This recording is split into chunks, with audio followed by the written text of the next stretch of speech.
आप सभी का स्वागत है आपके अपने चैनल यूपीएससी दंगल में। एक न्यू डे न्यू कंसेप्ट। हमारा आज का कंसेप्ट, हमारी आज का टॉपिक है रिट्स।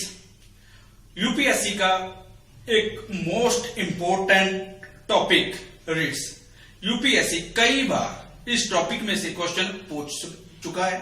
देन आज हम उस पर प्रॉपर मंथन करेंगे, कहां से यूपीएससी क्वेश्चन पुट करता है, और एक कंसेप्ट प्रॉपर क्लियर करेंगे ताकि हमें कंसेप्ट में कोई भी प्रॉब्लम ना आए। Now directly comes on our today topic Ritz.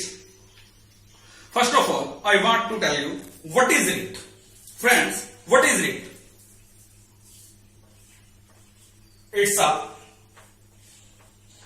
It is a legal order. सबसे पहले रिट्स एक लीगल ऑर्डर होता है। कैसा legal order? what to do and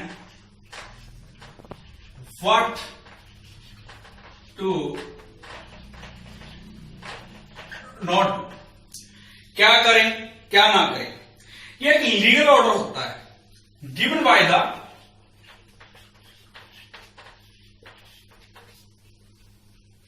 court.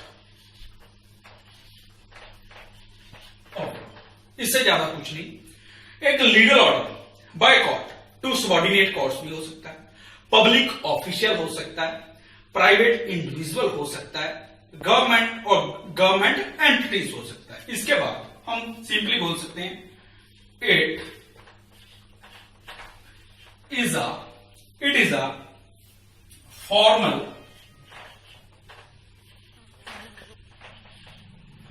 Formal written order. ये क्या होता है? Formal written order by the court to subordinate bodies like official bodies, any private individuals, courts, inferior courts, etc. तो Ritz clear हुआ।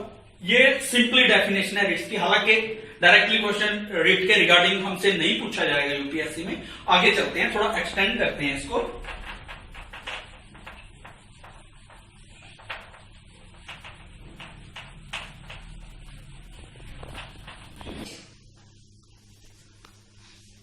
Ritz actual में Ritz होती क्या है? इशूड की जाती हैं कोर्ट्स के द्वारा। इशूड की जाती हैं कोर्ट्स के द्वारा under article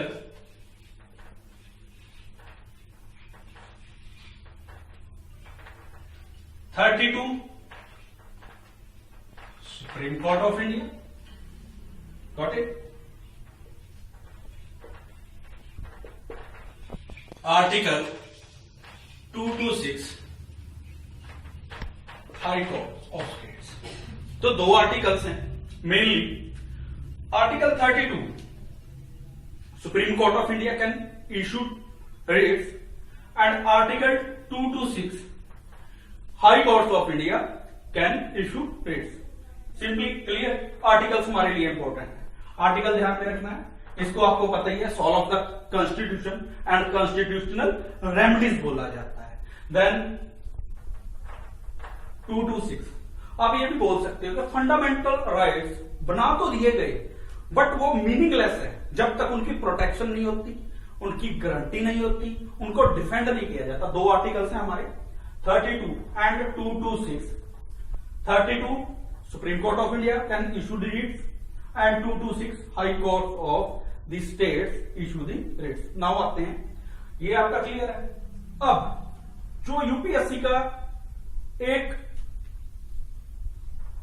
most concentrated areas है जो रिट्स में से क्वेश्चन पुट कर सकता है, वो है क्या सुप्रीम कोर्ट इशू कर सकता है रिट, या हाई कोर्ट भी इशू कर सकता है? क्या सुप्रीम कोर्ट और हाई कोर्ट के बिना कोई भी कोर्ट रिट इशू नहीं कर सकती? ऐसा नहीं। आप थोड़ा डीप करते हैं। High courts, supreme court can issue rates यहां तक पता है, बट क्वेश्चन यहां से यूपीएससी पुट नहीं करेगा। एक आर्टिकल है हमारा, parliament of India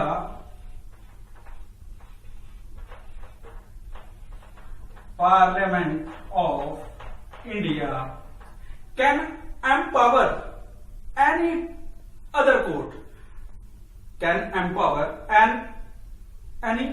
court to issue the writ. So we can say, हम कह सकते हैं कि high court, supreme court, but हमारी पार्लियामेंट के पास पावर है अंडर आर्टिकल 32, ये किसी भी कोर्ट को एम्पावर कर सकती है रिट्स इशू करने के लिए। तो हम बोल सकते हैं कि parliament of India can empower any court to issue a writs. तो ये है कि हमारी supreme court of India, high court of states and any other court can issue writs. यहां से यूपीएससी क्वेश्चन पुट कर सकता है।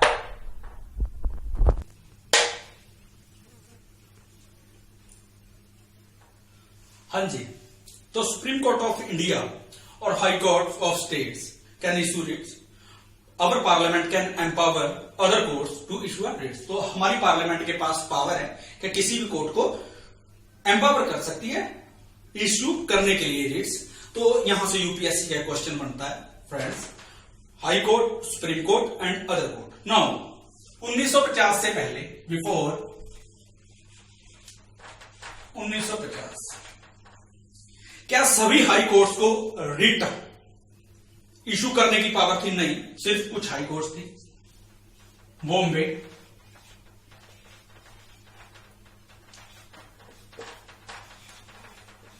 Madras and these high courts can issue writs before 1950, इससे पहले। but now at present article 226 empower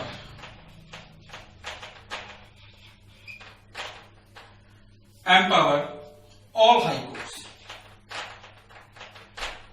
to issue writs. अब सभी high courts issue कर सकती हैं रिट्स, ताकि हमारी लिबर्टी और फ्रीडम प्रोटेक्ट हो सके। फ्रेंड्स, अब इसके बाद हम बात करते हैं इसका बैकग्राउंड। रिट्स हमें कहां से मिली, रिट्स हमने किस कंट्री से उठाई, और इसका हमारा जो रिट्स का चैप्टर है इंडियन कॉन्स्टिट्यूशन में, या हम बोल सकते हैं रिट्स हमारी जुडिशरी में किस कंट्री की देन है। सिंपली बात करते हैं, रिट्स हमें इंग्लिश लॉ से मिली है। इंग्लिश लॉ से क्या बोला जाता था वहां पे, प्रेरोगेटिव रिट्स। ये प्रेरोगेटिव क्या होता है? Official order, official order, prerogative writs बोला जाता है। वहां पे फाउंटेन ऑफ जस्टिस किसे बोला गया? क्राउन को। तो रिट्स की पावर किसके हाथ में थी? रिट्स कौन इशू कर सकता था? Crown. Writs prerogative official order होता था मोनार्क का, क्राउन का। उसकी एक डिस्क्रिशनरी पावर हम इसको बोल सकते हैं।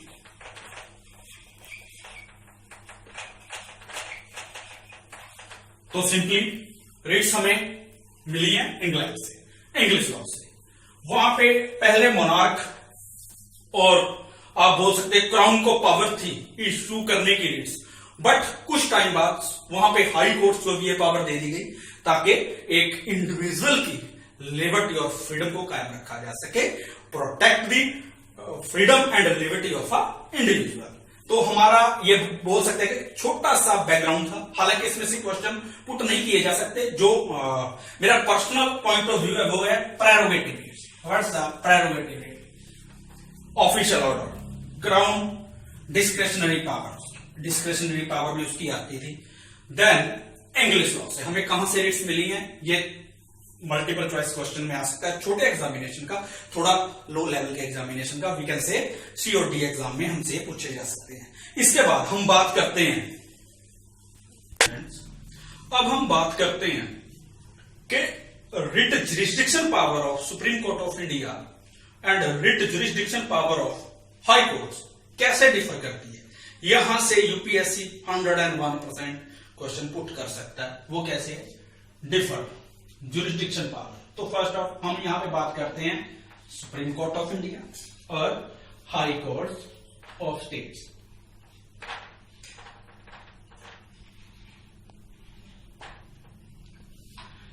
तो इसमें सबसे पहला जो वाइटल हमारा डिफरेंस है वो है supreme court of India issue Ritz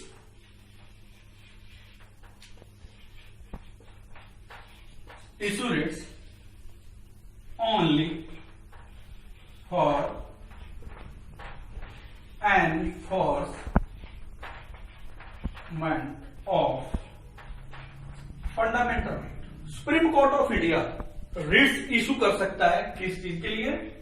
for fundamental right की एनफोर्समेंट के लिए। अगर हमारे फंडामेंटल राइट कहीं पे वायोलेट होते हैं और इन्फ्लुएंस किए जाते हैं, then supreme court of India writ issue करेगा फंडामेंटल राइट की एनफोर्समेंट के लिए। But other side high court of state FR के लिए तो रिट्स इशू कर ही सकता है, इसके साथ साथ अदर ऑर्डिनरी लीगल राइट्स के लिए भी रिट इशू कर सकता है high court of any state. तो यहां पे डिफरेंस थोड़ा क्रिएट हो गया। Supreme court issue writ only for enforcement of fundamental right, but high court of state not only for enforcement of fundamental right but also for ordinary legal right of a individual। तो यहां पे थोड़ा difference create हो जहां से UPSC question put कर सकता है। तो हम बोल सकते हैं इन दिस रिस्पेक्ट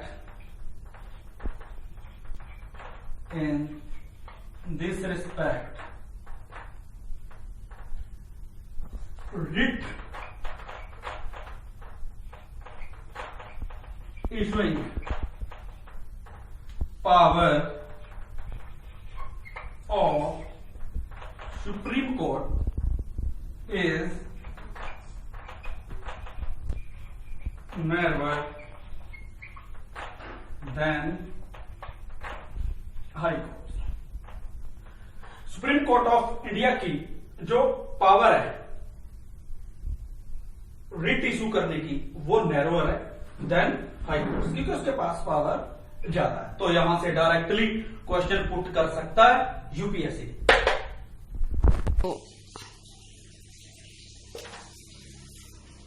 हाँ जी, नाउ हम चलते हैं सेकंड डिफरेंस के ऊपर। First one supreme court of India then high court. इस फर्स्ट वन था जो रिट जुरिस्डिक्शन पावर थी। सेकंड डिफरेंस क्या है? टेरिटोरियल या territorial writ jurisdiction power of supreme court of high court. देखो सुप्रीम कोर्ट इशू कर सकता है रिट किस पे? कोई भी बंदा residing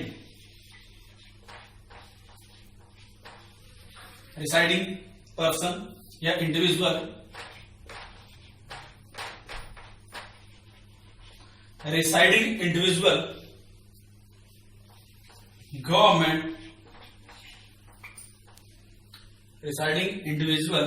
government authority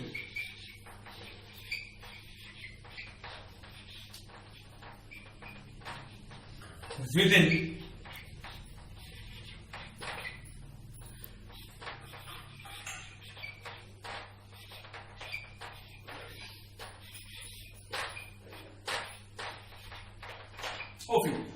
supreme court issue कर सकता है रिट जो भी इंडिविजुअल हिंदुस्तान की टेरिटरी में रहता हो, जो भी गवर्नमेंट हिंदुस्तान की टेरिटरी में हो, जो भी अथॉरिटी हिंदुस्तान की टेरिटरी में हो, within territory of India, then supreme court of India right issue कर सकता है। बट यहां पे लिमिटेशन लगती है high court against high court can issue writ against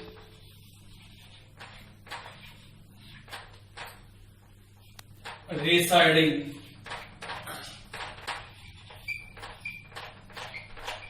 individual governments और अथॉरिटी। रिसाइडिंग का मतलब यहां पे क्या है, यहां तो टेरिटरी ऑफ इंडिया आ गई, सुप्रीम कोर्ट है वो, अपेक्स कोर्ट ऑफ इंडिया, सर्वोच्च न्यायालय ऑफ इंडिया है। बट अगर हाई कोर्ट की बात की जाए तो high court respective high court of that state can issue writ against residing individual government authorities and public authority जो इसकी टेरिटरी में रहते हैं, with in located with in its territorial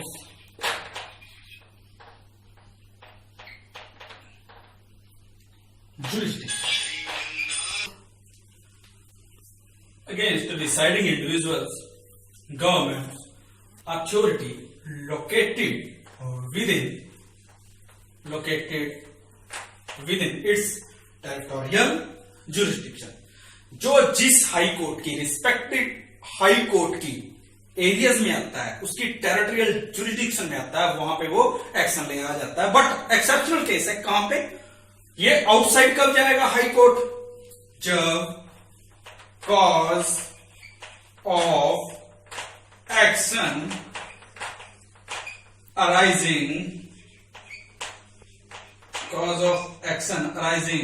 with in its territorial jurisdiction, जब cause of action इसकी territorial jurisdiction में होता है। तो ये मेजर डिफरेंस है दोनों की पावर्स में, इशूइंग रिट। तो यहां पे आप बोल सकते हो issuing writ power of supreme court is wider than high courts of states. तो सुप्रीम कोर्ट की जो इशूइंग पावर है, रिट इशू करने की पावर है, रिस्पेक्टिवली टेरिटोरियल एरियाज, देन आप बोल सकते हो सुप्रीम कोर्ट ऑफ इंडिया की वाइडर है हाई कोर्ट से। हाँ जी friends, now comes on third major difference between Supreme court of India and high courts of state. Writ jurisdiction powers पे बात कर रहे थे हम, कैसे डिफर करती है। तो उसमें है सुप्रीम कोर्ट ऑफ इंडिया की अगर बात की जाए तो article 32 itself a fundamental right।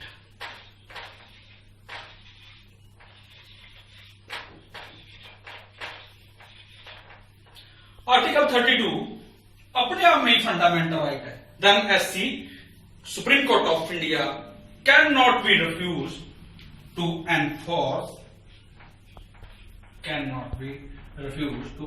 Fundamental right. तो supreme court of India refuse नहीं कर सकता। बट हाई कोर्ट के केस में ऐसा नहीं है। Article 226 high court of states can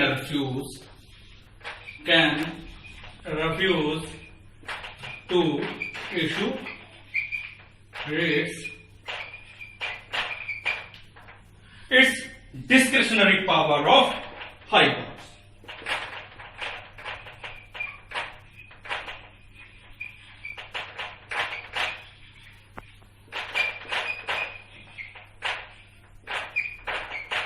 A discretionary power है। 32 तो constitutional remedies है। Then how can Supreme Court of India refuse to issue a writ? But in case of High Court, In Article 226, High Court of States cannot refuse to issue a writs because it's a discretionary power of High Court.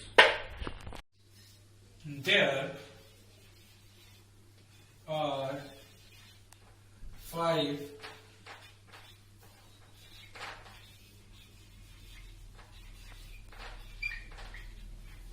types of writs. कौन सी हैं? Now करते हैं. First one,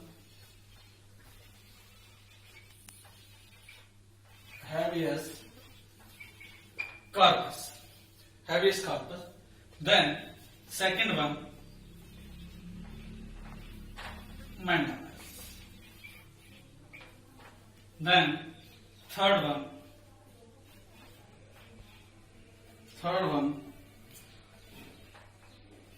prohibition. Fourth one, certiorari. Yeah, we can say certiorari. Then last one, cure parentum.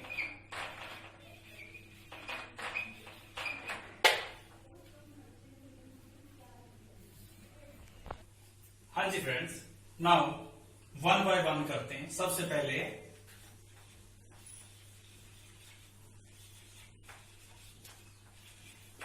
Habeas corpus.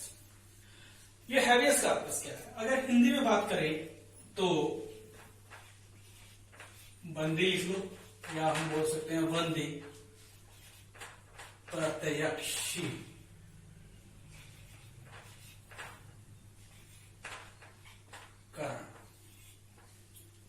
जिसको हमने बंदी बनाया उसका प्रत्यक्षीकरण करना, या बोल सकते हैं अभियुक्त का उपस्थिति पत्र. जो अभियुक्त है उसको उपस्थित करो. सिंपली लैटिन टर्म है ये, और इसका मतलब होता है to have the body of.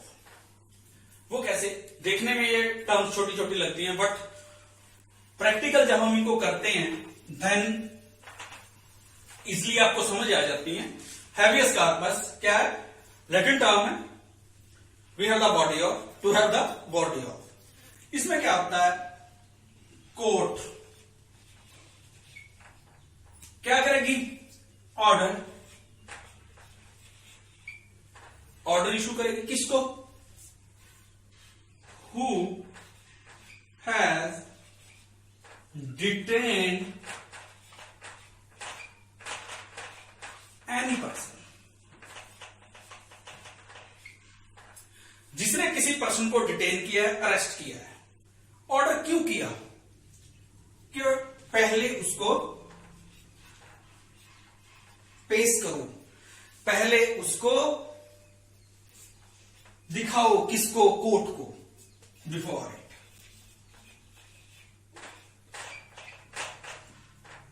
Detain person है, देन ऑर्डर इशू करेगी, जिसको बोला जाता है हैवियस कॉर्पस.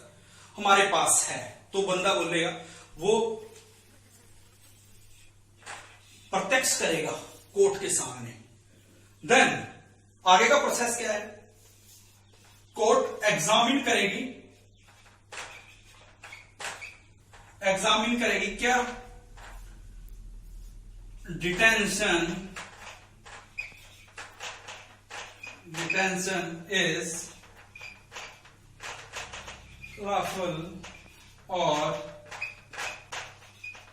जिस ग्राउंड पे डिटेन किया है किसी पर्सन को, क्या वो वाकई लॉफुल है, वो कानून के दायरे में है. अगर तो कोर्ट को लगता है क्या लॉफुल है, देन अरेस्ट हो जाएगा. बट अगर कोर्ट को नहीं लगता कि लॉफुल नहीं है, then would set to be free. और set to be free. Person को फ्री कर दिया जाएगा. यहां तक तो ठीक है. यहां से क्वेश्चन कई बार पुट करता है सिंपली हमारी हैवियस कॉर्पस में से. बट अगर हम बात करें कि इशू किसके अगेंस्ट हो सकती हैं? इशू किसके अगेंस्ट हो सकती हैं? तो friend, both public authority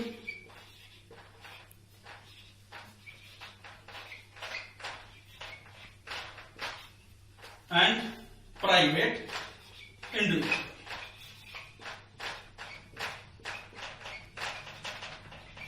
public authority and private individual, इनके अगेंस्ट ये रिट इशू की जा सकती है।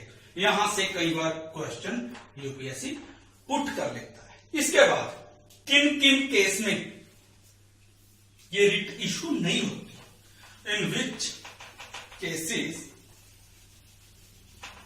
This writ can not be issued. तो हम बात करते हैं first of all, if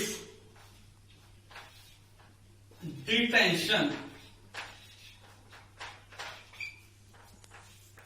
lawful, अगर पर्सन की डिटेंशन लॉफुल है देन रिट का तो मतलब ही नहीं बनता। सेकंड वन, इफ प्रोसीडिंग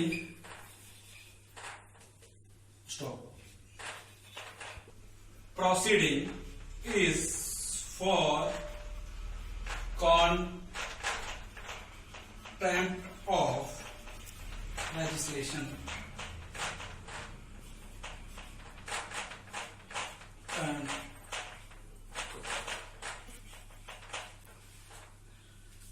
अगर तो डिटेंशन लॉफुल है देन भी ये रिट इशू नहीं होगी। अगर प्रोसीडिंग है कोई, वो कंटेम्प्ट ऑफ लेजिस्लेशन के अगेंस्ट और कोर्ट के ऑर्डर से है, कोर्ट की कंटेम्प्ट हुई है, देन प्रोसीडिंग है, देन भी रिट इशू नहीं होती। Then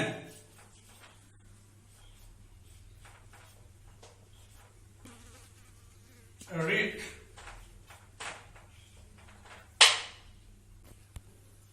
when detention as by the competent। हाँ जी, थर्ड केस ये होगा कि अगर डिटेंशन कॉम्पिटेंट कोर्ट के द्वारा हुई है देन भी ये रिट इशू नहीं की जा सकती। तो लास्ट वन है वो है when detention is out of the jurisdiction of the court। जब डिटेंशन किसी कोर्ट की जुरिस्डिक्शन पावर के बाहर है, आउट है, देन भी ये कंटेम्प्ट इशू नहीं की जा सकती।